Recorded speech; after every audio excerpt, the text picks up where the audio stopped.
प्रदेश में विशेष रूप से गौवंश के अवैध परिवहन या जिस तरीके से घटनाएं देखते आए हैं, उन सारे घटनाओं के लिए विशेष प्रावधान अभी किस तरीके से प्रक्रियाओं को आगे बढ़ाया जाएगा, इन प्रक्रियाओं का निर्धारण करके विभिन्न अधिनियमों के अंतर्गत प्रक्रियाओं का निर्धारण करके बात आगे आई है। तो मैं इसमें विशेष रूप से कहना चाहता हूं कि अब इसमें 7 साल की सज़ा और 50,000 रुपये तक का जुर्माना ये निर्धारित हुआ है। जो दूसरा ये है कि बर्डन ऑफ प्रूफ ये अभियुक्त के ऊपर होगा। अपराध संज्ञेय और गैर जमानती माने जाएंगे। सक्षम अधिकारी की अनुज्ञा पत्र के बिना परिवहन नहीं किया जा सकेगा अथवा पूरा परिवहन अवैध माना जाएगा। परिवहन करते समय गाड़ी के ऊपर अलग से फ्लैग्स लगा करके बताया जाए, स्पष्ट किया जाएगा कि इसमें गौवंश का परिवहन किया जा रहा है, ताकि बात बहुत स्पष्ट हो सके।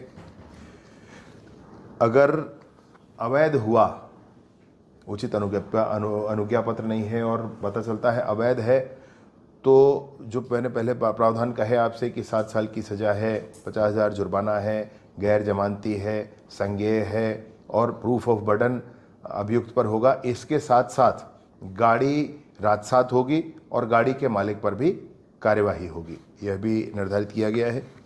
साथ ही साथ इस तरह से काम करने वालों ने जो संपत्ति इस विषय को लेकर के अर्जित की है, वो संपत्ति कुर्क की जाएगी।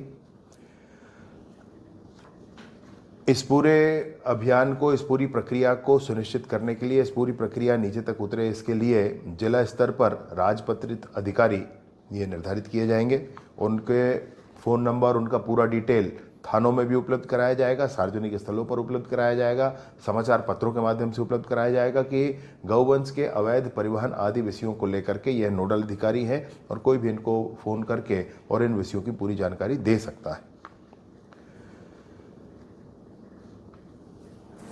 अगर पुलिस भी इसमें शिथिल, इन प्रक्रियाओं को, इस प्रक्रिया में हम आगे बढ़ेंगे। कानून है पुराने, परंतु उसको पुनः एक बार लेकर के और इन प्रावधानों के आधार पर आगे बढ़ने की बात है।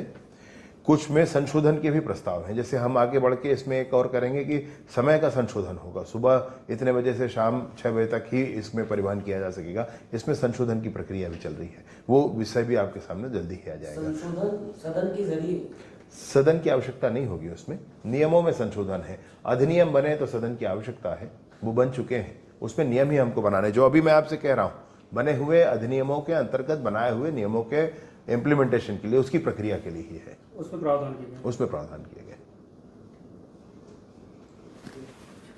कुछ और